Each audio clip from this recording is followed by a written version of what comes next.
ബീഹാറിൽ വീണ്ടും രാഷ്ട്രീയം മാറി മറിയുകയാണ്. ബീഹാറിന്റെ രാഷ്ട്രീയത്തിന്റെ ആ തെരഞ്ഞെടുപ്പ് കാലം നമുക്കറിയാം. രാഹുൽ ഗാന്ധിയുടെ വലിയ യാത്രകൾ ഉണ്ടായിരുന്നു. ഹൈഡ്രജൻ ബോംബ് പൊട്ടിക്കുന്നു അദ്ദേഹം പറയുകയാണ്.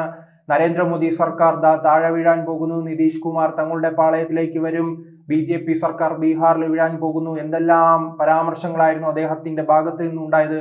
പിന്നീട് തെരഞ്ഞെടുപ്പ് ഫലം വന്നപ്പോൾ ദയനീയമായ പരാജയം. രാഹുൽ ഗാന്ധിയുടെ പാർട്ടിക്ക് ലഭിച്ചതോ വെറും 6 സീറ്റുകൾ മാത്രമാണ്.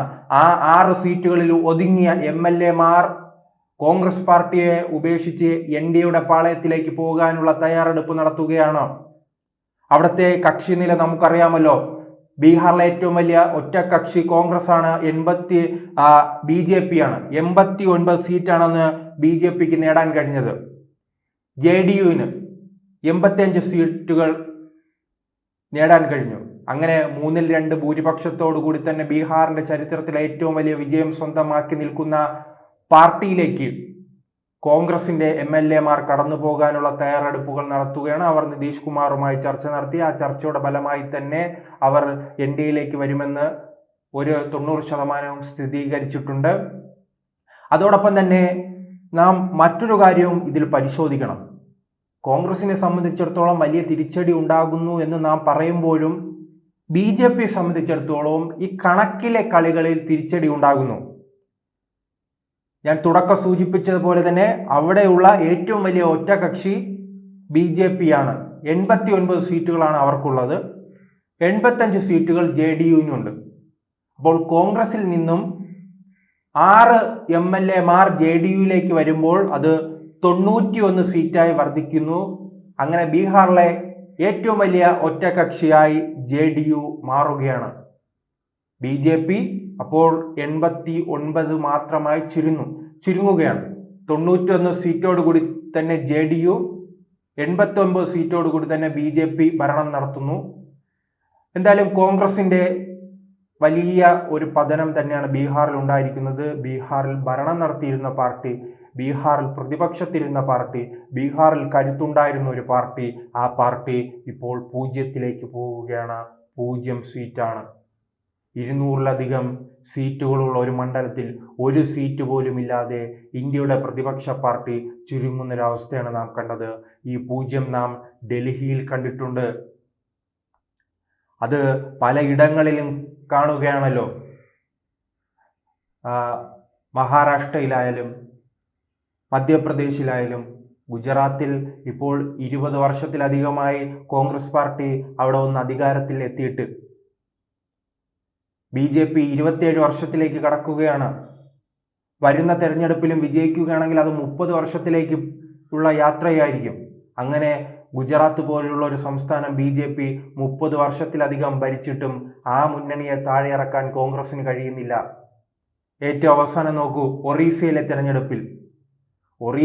തെരഞ്ഞെടുപ്പിൽ കോൺഗ്രസ് ആയിരുന്നു അവിടുത്തെ പ്രതിപക്ഷമായി വർഷങ്ങളായി അവിടെ നിലനിന്നിരുന്നെങ്കിൽ ആ പ്രതിപക്ഷത്തെ മറികടന്ന് ഇന്ന് BJP ഭരണത്തിലെത്തിയിരിക്കുകയല്ലേ. ഇതെല്ലാം ആരുടെ കഴിവുകേടാണ്? ആരാണ് അധികാരത്തിൽ വന്നതിന് ശേഷമാണ് ഈ പ്രശ്നങ്ങൾ ഇത്രയും രൂക്ഷമായി നടക്കുന്നതെന്ന് കൃത്യമായി തന്നെ പരിശോധിക്കണം.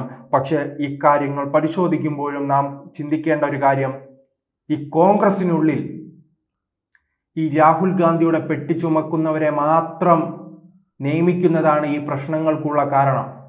ശശി തരൂരിനെ പോലുള്ള നേതാക്കൾ പലതവണ തുറന്നു പറയുന്നുണ്ട് എന്തുകൊണ്ട് തങ്ങൾ പരാജയപ്പെടുന്നു. അതിനെല്ലാം കുറിച്ച് സംസാരിക്കുമ്പോൾ അത്തരം നേതാക്കളെ പൂർണ്ണമായി തന്നെ ഒഴിവാക്കാൻ ശ്രമിക്കുകയാണ്. ഇപ്പോൾ ഏതോ ഒരു തന്ത്രജ്ഞൻ ഇറങ്ങിയിട്ടുണ്ട്, കനഗലു ഇറങ്ങി തെലുങ്കാന പിടിച്ചു, കർണാടക പിടിച്ചു, ഇനി കേരളം പിടിക്കുമെന്ന് പറഞ്ഞാണ് ഇറങ്ങിയിരിക്കുന്നത്. അങ്ങനെയാണെങ്കിൽ ഈ കനഗലുവിനെ ഡൽഹിയിലേക്ക് എന്തുകൊണ്ട് അയക്കുന്നില്ല? ഗുജറാത്തിലേക്ക് എന്തുകൊണ്ട് അയക്കുന്നില്ല? മധ്യപ്രദേശിൽ എന്തുകൊണ്ട് അയക്കുന്നില്ല? രാജസ്ഥാനിൽ എന്തുകൊണ്ട് അയക്കുന്നില്ല? ബീഹാറിൽ എന്തുകൊണ്ട് അയക്കുന്നില്ല? അല്ലാതെ തെലുങ്കാനയിൽ അത് ആരുടെ കഴിവാണ്? അത് കനഗലുവിനല്ല, അവിടെ AVP-യിൽ നിന്നും വളർന്നു വന്ന സംഘപരിവാറുമായി ബന്ധം സൂക്ഷിക്കുന്ന ഒരു നേതാവാണല്ലോ രേവന്ത് റെഡ്ഡി. അദ്ദേഹത്തെ വിജയിപ്പിക്കുന്നതിൽ BJPക്കും വലിയ പങ്കുണ്ട്. കാരണം ഈ വരുന്ന തമിഴ്നാട് തിരഞ്ഞെടുപ്പ് നമുക്ക് പരിശോധിച്ച് നോക്കാം. തമിഴ്നാട്ടിൽ ഇപ്പോൾ സ്റ്റാലിൻ പരാജയപ്പെടുക എന്നതാണ് BJPയുടെ ലക്ഷ്യം. അപ്പോൾ സ്റ്റാലിൻ പരാജയപ്പെടുമ്പോൾ ഇനി കോൺഗ്രസ് ഒറ്റയ്ക്ക് വന്ന് അവിടെ അധികാരത്തിൽ വന്നാലോ വിജയ് ഒറ്റയ്ക്ക് വന്ന് അവിടെ അധികാരത്തിൽ വന്നാലോ BJP കാര്യമാക്കി എടുക്കുന്നില്ല. കാരണം സ്റ്റാലിൻ എന്ന നരേന്ദ്രമോദിക്കെതിരെ, BJPക്കെതിരെ, RSSനെതിരെ നിരന്തരം വിമർശിക്കുകയോ ഉന്നയിക്കുന്ന സ്റ്റാലിൻ പരാജയപ്പെടുക മാത്രമാണ് BJPയുടെ ലക്ഷ്യം. അത്തരത്തിൽ ഒരു നീക്കമായിരുന്നു അന്ന് തെലങ്കാനയിൽ കണ്ടത്.